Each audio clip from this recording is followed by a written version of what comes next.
മഹാലക്ഷ്മി സീരിയലിൻ്റെ പുതിയൊരു എപ്പിസോഡിൻ്റെ പ്രമുഖ വിശേഷങ്ങളിലേക്ക് എല്ലാവർക്കും സ്വാഗതം. അങ്ങനെ നമ്മളുടെ ആനന്ദും മാർക്കോയും കണ്ണനും കൂടി ആ ഒരു തീരുമാനം എടുക്കുകയാണ്. ഈ വാമദേവനെ ശരിക്കും കുറച്ച് ദിവസം കൂടി പൊട്ടനാക്കിയിട്ട് നമുക്കൊരു തീരുമാനത്തിലെത്താം. എന്തായാലും പൈസയൊന്നും കൊടുക്കാൻ തീരുമാനിച്ചിട്ടില്ല. അയാളെ പരമാവധി ആർത്തി പിടിപ്പിക്കാം. എന്നിട്ട് നമുക്ക് ഉള്ള സത്യം അയാളോട് പറയാം. അതുവരെയും അയാൾ സത്യങ്ങളൊന്നും അറിയരുത്. എന്തായാലും ഇപ്പം തന്നെ അനന്തു സാറ് അയാളെ വിളിക്കുക. എന്നിട്ട് പറ ഒരൊറ്റ പ്രാവശ്യത്തെ സെറ്റിൽമെൻറ്റ് നടത്താം. അല്ലാതെ 10ഉം 15ഉം 20ഉം ആയിട്ട് പല പ്രാവശ്യം തരാനൊന്നും പറ്റില്ല. ഒറ്റ പ്രാവശ്യം കൊണ്ട് ആ പരിപാടി തീർക്കണം. പിന്നീട് അത് പേരും പറഞ്ഞുകൊണ്ട് ചോദിച്ചുകൊണ്ട് നടക്കരുതെന്നും പറയണം. അങ്ങനെ പറഞ്ഞാലും നമ്മളിപ്പോൾ ഒറ്റ പ്രാവശ്യമായിട്ട് അയാൾക്കിപ്പോൾ 1 കോടി രൂപ കൊടുത്താലും അയാൾ അപ്പം സമ്മതിച്ചാലും പിന്നീട് വീണ്ടും അയാൾ നമ്മളെ ശല്യം ചെയ്തുകൊണ്ടിരിക്കുമെന്ന് കണ്ണൻ പറയുമ്പം മാർക്കോ പറയുന്നുണ്ട്, അത് നമുക്കറിയാലോ, അയാളുടെ സ്വഭാവം അങ്ങനെയല്ലേ. എന്തായാലും നമ്മൾ അയാൾക്ക് 5 പൈസ കൊടുക്കാൻ പോകുന്നില്ല. ഇനിയിപ്പോൾ അയാൾ നമ്മൾ ഓഫർ ചെയ്യുന്ന ലക്ഷങ്ങൾ വാങ്ങാനായിട്ട് വലിയ പെട്ടിയൊക്കെ ആയിട്ട് വന്നാൽ നമുക്ക് അയാളെ ആ പെട്ടി കയറ്റി അങ്ങോട്ട് വിട്ടേക്കാം. എന്തായാലും അനന്ത് സാറ് ഇപ്പം തന്നെ അയാളെ വിളിക്കാൻ പറയുന്നുണ്ട്.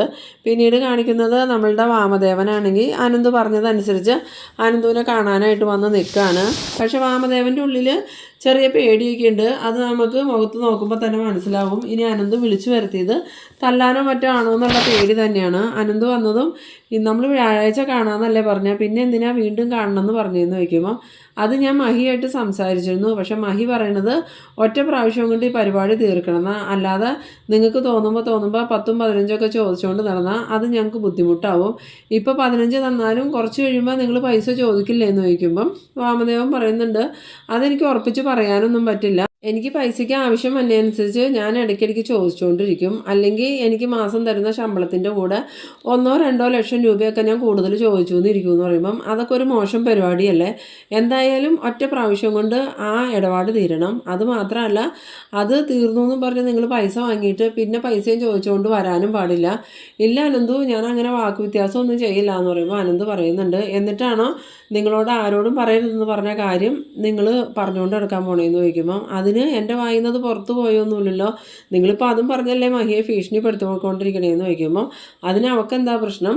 അവൾ കണ്ണൻ്റെ കൈ പിടിച്ച് കമലേശ്വരത്തേക്ക് വന്നതോടുകൂടി അവൾ നേരത്തെ അനുഭവിച്ച എല്ലാ കഷ്ടപ്പാടും അവൾ മറന്നില്ലേ.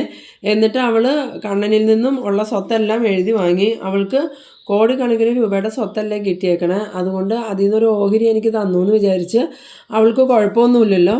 എന്തായാലും ഞാനൊരു തുക അങ്ങോട്ട് പറയാമെന്നും പറഞ്ഞ് അനന്ത് 25 ലക്ഷം രൂപ പറയുന്നുണ്ട്. ആ സമയത്ത് വാമദേവൻ ചോദിക്കുന്നുണ്ട്, 25 ലക്ഷവും 15 ലക്ഷവും തമ്മിൽ എന്താ വ്യത്യാസമുള്ളത്?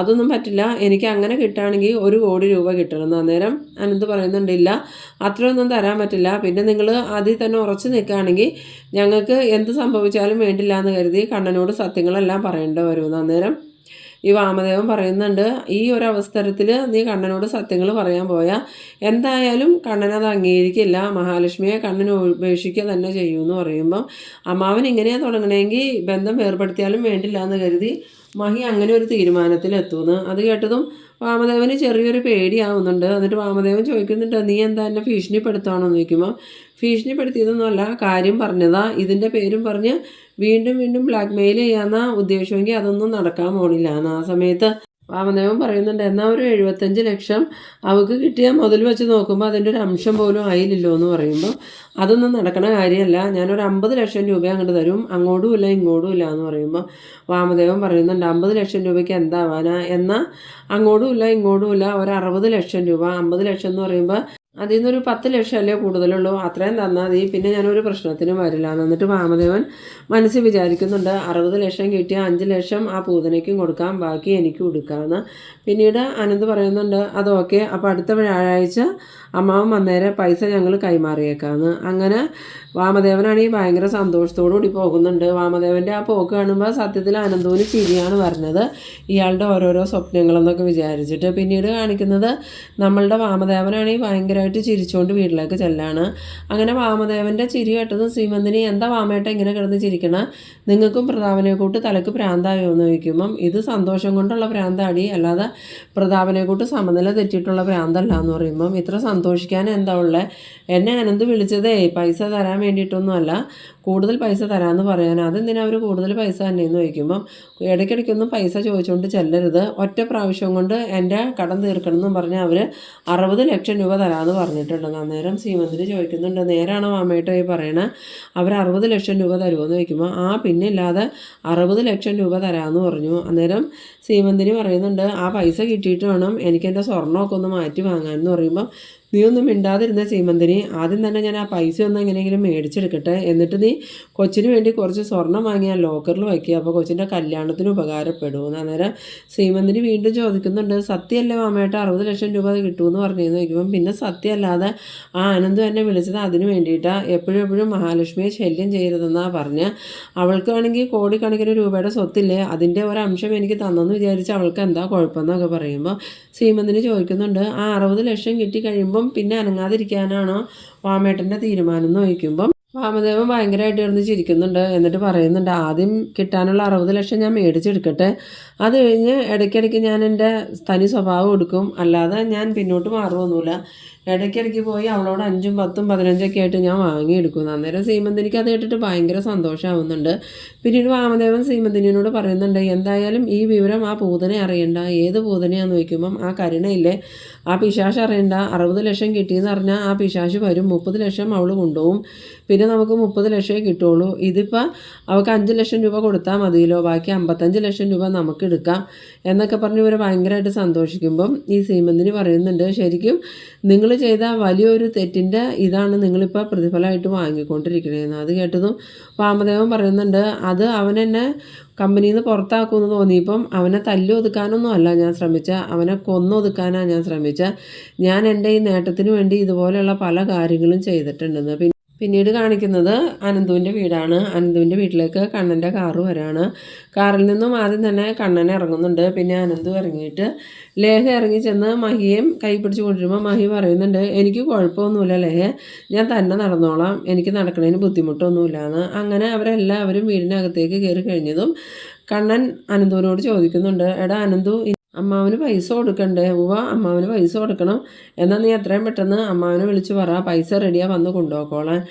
അയാളിപ്പോൾ തന്നെ ഓടി വരും, 60 ലക്ഷം അല്ലേ കൊടുക്കാമെന്ന് പറഞ്ഞേക്കണേ, വേണമെങ്കിൽ നമുക്ക് 75ഉം കൊടുക്കാടാന്ന്. അങ്ങനെ കണ്ണൻ പറയുന്നുണ്ട്, എന്തായാലും എനിക്ക് ഇയാളുടെ വീട് വരെ ഒന്ന് പോകണം, ഇയാളുടെ അമ്മേനെ ഒന്ന് കാണണം, പിന്നെ ആ പ്രതാപൻ ആസ്പത്രിയിൽ നിന്ന് വന്നിട്ടുണ്ടെങ്കിൽ ആ പ്രതാപനെയും കാണണം എന്ന് പറയുമ്പോൾ മഹാലക്ഷ്മി ചോദിക്കുന്നുണ്ട്, കണ്ണേട്ടന് അയാളെ എന്തെങ്കിലും ചെയ്യാൻ പോവാണോ എന്ന് ചോദിക്കുമ്പോൾ ശരിക്കും അയാളെ കൊല്ലണം എന്നാണ് എൻ്റെ ആഗ്രഹം, പക്ഷേ ഞാനിപ്പോൾ അയാളെ കൊന്ന് ജയിലിൽ പോയാൽ എൻ്റെ കുഞ്ഞ് ജനിക്കുമ്പോൾ കുഞ്ഞിന് അച്ഛനുണ്ടാവില്ല, അതുകൊണ്ട് ഞാൻ അതിനൊന്നും നിൽക്കണില്ല, അയാളെ ഞാൻ ജയിലിൽ കിടത്താനാണ് തീരുമാനിച്ചേക്കണേന്ന്. അന്നേരം മഹാലക്ഷ്മി പറയുന്നുണ്ട്, അയാളുമായിട്ട് വേറെ പ്രശ്നത്തിനൊന്നും പോവില്ല കണ്ണേട്ടാന്ന് പറയുമ്പോൾ ഇല്ല, ഞാൻ എല്ലാം ആലോചിച്ചേ തീരുമാനിക്കുള്ളൂ. അങ്ങനെ പെട്ടെന്ന് എടുത്ത് ചാടിയൊന്നും ഞാനൊരു തീരുമാനത്തിലെത്തൂല. പിന്നീട് ലേഹയോട് പറയുന്നുണ്ട്, ലേഹ ഇയാളെ കൊണ്ടുപോയി കിടത്ത്, ഇയാൾക്ക് നല്ല ക്ഷീണമുണ്ടെന്നും പറഞ്ഞ് മഹാലക്ഷ്മിയെ ലേഹയുടെ കൂടെ പറഞ്ഞു വിട്ടിട്ട് അനന്തുവിനോട് ചോദിക്കുന്നുണ്ട്, ശരിക്കും നമ്മളിനി ആ പ്രതാപൻ്റെ കാര്യത്തിൽ എന്താണ് അനന്തു ചെയ്യേണ്ടതെന്ന് ചോദിക്കുമ്പോൾ അത് നീ പറഞ്ഞതുപോലെ തന്നെ അയാളെ ജയിലിൽ കിടത്തണം, അല്ലാതെ നമ്മൾ അയാളെ ഉപദ്രവിക്കാൻ നിൽക്കേണ്ട കാര്യമൊന്നുമില്ല.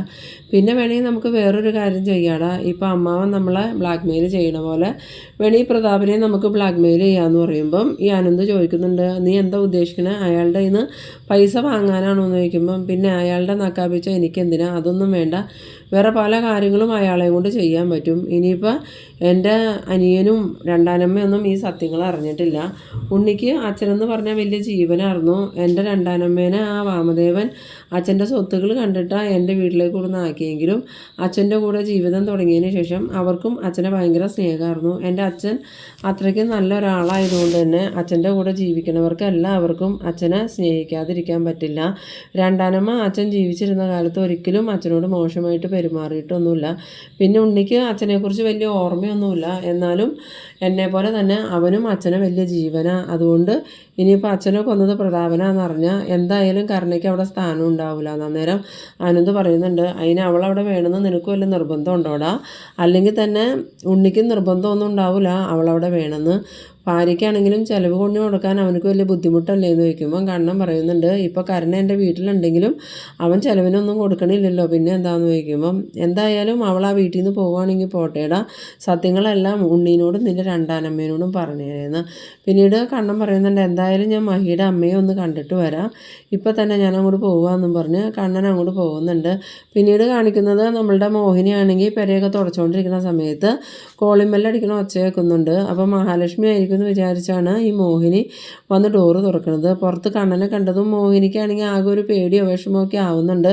എന്നിട്ട് മോനായിരുന്നു എന്ന് ചോദിക്കുമ്പം എന്നെ എന്താ പ്രതീക്ഷിച്ചില്ലേ, ഞാൻ മോളാന്നാ വിചാരിച്ചതെന്ന് പറയുന്ന സമയത്ത് പ്രതാപൻ ആസ്പത്രിയിൽ നിന്ന് വന്നില്ലേ എന്ന് ചോദിക്കുന്നു. അന്നേരം മോഹിനി പറയുന്നുണ്ട്, ഇല്ല മോനെ വന്നിട്ടില്ല എന്ന്. അങ്ങനെ ഈ മോഹിനിയും കണ്ണനും കൂടി അകത്തേക്ക് കയറിയിട്ട് കണ്ണൻ പറയുന്നുണ്ട്, അമ്മ ഡോറൊന്നടച്ച് കുറ്റിയിട്ട് തരുമെന്ന്. അങ്ങനെ മോഹിനി ഡോറടച്ച് കുറ്റിയിട്ടതും കണ്ണൻ വീൽ ചെയറിൽ നിന്ന് എഴുന്നേറ്റിട്ട് മോഹിനിയോട് പറയുന്നുണ്ട്, ഞാൻ എൻ്റെ അച്ഛനെ ഒരുപാട് സ്നേഹിച്ചിരുന്നു.